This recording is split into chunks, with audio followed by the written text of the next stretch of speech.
Channel. जिल्हा परिषद केंद्रीय प्राथमिक शाळा कनेरवाडी तालुका परळी जिल्हा बीड येथे दिनांक 15 ऑगस्ट 2024 रोजी भारत देशाचा 78वा स्वातंत्र्य दिन उत्साहात साजरा करण्यात आला। दरम्यान सकाळी सर्व महापुरुषांच्या प्रतिमांचे पूजन व पुष्पहार अर्पण करून त्यांना अभिवादन करण्यात आले।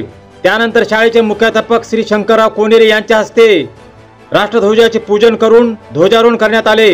यावेळी शाळेतील लहान बालकांनी आपल्या भाषणातून भारतीय स्वातंत्र्याचे महत्त्व विशद केले।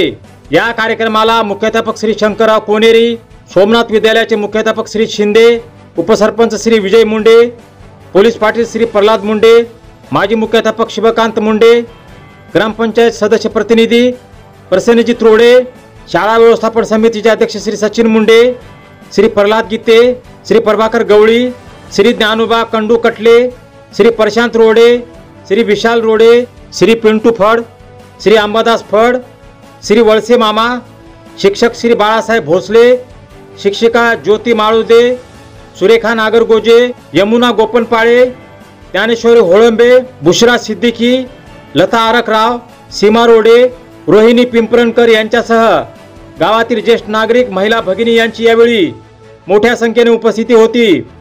मायमाऊली न्यूज चॅनल पुणेसाठी श्रीराम हनुमते, तालुका प्रतिनिधी परळी जिल्हा बीड। सर्वांना माझा नमस्कार। आज 15 ऑगस्ट म्हणजे आपल्या देशाचा स्वातंत्र्य दिन।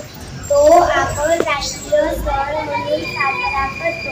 आपल्या देशाला स्वातंत्र्य मिळवून देण्यासाठी अनेक देशभक्तांनी आपल्या प्राणांची आहुती दिली। त्याचे हे बलिदान वाया जाऊ नये म्हणून आपण आपल्या देशाला प्रगती पथावर नेण्याचे कार्य करणे आहे।